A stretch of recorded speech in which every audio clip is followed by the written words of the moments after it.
नमस्कार। आज हम सब हिंदी के अंतर्गत देखेंगे कि आज की परीक्षाओं में क्या क्या पूछे जाते हैं, कहाँ कहाँ से प्रश्न उठते हैं, उन सब की चर्चा करेंगे। देखिए, यहाँ पहला बिंदु है कि विभिन्न परीक्षाओं में उठने वाले प्रश्न बिंदु, जैसे कहाँ कहाँ से हिंदी भाषा के अंतर्गत प्रश्न पूछे जाते हैं, हिंदी साहित्य एवं हिंदी व्याकरण। हम हिंदी व्याकरण को नहीं बल्कि हिंदी साहित्य के अंतर्गत जो जो चीजें पूछी जाती हैं, जो जो तथ्य से प्रश्न उठते हैं, उनका अध्ययन करेंगे। जैसे रचनाएं रचनाएं आज की परीक्षाओं में हिंदी साहित्य के अंतर्गत बहुत सारी रचनाओं को पूछा जाता है। विकल्प के तौर पर कथन पूछ लिए जाते हैं। विद्वानों के कथन किस युग के संदर्भ में है, किस कवि के संदर्भ में है। विशेष तथ्य कवियों के संदर्भ में किन वो प्रसिद्ध कैसे हुए हैं, उनके बारे में क्या कहा गया है, ये विशेष तथ्य के अंतर्गत अध्ययन करेंगे। कवियों और लेखकों के उपनाम विभिन्न युगों के, जैसे आदिकाल, भक्तिकाल, रीतिकाल, आधुनिक काल में भारतेंद्र युग है, द्विवेदी युग है, सब में कवि हैं, लेखक हैं, उनके जो उपनाम है उनसे संबंधित प्रश्न बनते हैं। उनको भी पढ़ेंगे। प्रमुख काव्य पंक्तियां, प्रमुख कथन में युगों से, जैसे भारतेंद्र युग, द्विवेदी युग, छायावाद उत्तर या आधुनिक कविताएं, सब में प्रमुख कथन जो है कविताओं के संदर्भ में, निबंध के संदर्भ में, सबका हम अध्ययन करेंगे। और प्रमुख पंक्तियां कि प्रमुख कवि जो हैं उनकी पंक्तियां सिद्ध हो गई हैं और जो परीक्षाओं में निरंतर पूछी जा रही हैं, तो उनको भी हम पढ़ेंगे।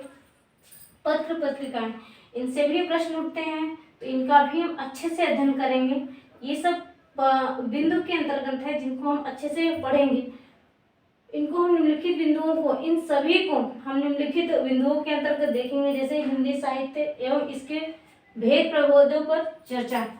भेद की, जैसे हिंदी साहित्य में हम ये तो जाने ना कि हिंदी साहित्य में जैसे गद्य साहित्य है, पद्य साहित्य है, या हिंदी काव्य के अंतर्गत जैसे गद्य में निबंध है, उपन्यास है, या साहित्य शब्द कैसे बना है, साहित्य शब्द शुरुआत कैसे हुआ था, मुक्तक काव्य क्या, प्रबंध काव्य क्या है, इन सब का अध्ययन करेंगे। और यही इसके भेद प्रभेद है, इन सब पर हम गहराई से जानेंगे ताकि हमें समस्या ना हो कि ये कौन सा काव्य संकलन है या खंड काव्य क्या है, इनको भी अच्छे से जानेंगे।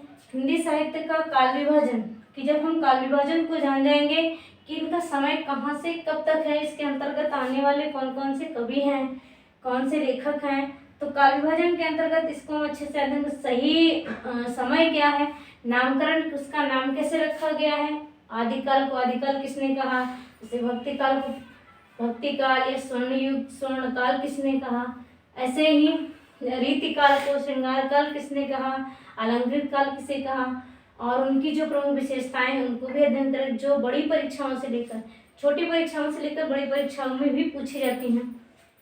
विभिन्न कालों के अंतर्गत परीक्षा उपयोगी विशेष तथ्य को देखेंगे। काल, देखिए काल का तात्पर्य है जैसे आदिकाल हुआ, रीतिकाल हुआ, भक्तिकाल हुआ, आधुनिक काल है, उसके अंतर्गत जो परीक्षा उपयोगी तथ्य हैं सभी चीजें देखेंगे, चाहे वो कवि से संबंधित हो, वो तिथि से संबंधित हो, कवियों के संदर्भ में हो, रचनाओं के संदर्भ में हो, जो भी विशेष तथ्य बनते हैं, जो किसी आलोचक का कथन हो, वो सब मिलकर के जो विशेष तथ्य में आते हैं, जो बहुत प्रसिद्ध होते हैं, फेमस होते हैं, उनको भी देखेंगे। प्रत्येक काल के प्रमुख कवियों लेखकों की रचनाएं, ये रचनाएं बहुत महत्वपूर्ण होती हैं कि उनका हम विवरण देखेंगे कि कैसे, किस युग की है, किसकी है, किस विधा की है, गद्य में है या पद्य में है, पद्य में या मुक्तक काव्य है कि खंड काव्य है, इन सब का हम अध्ययन करेंगे।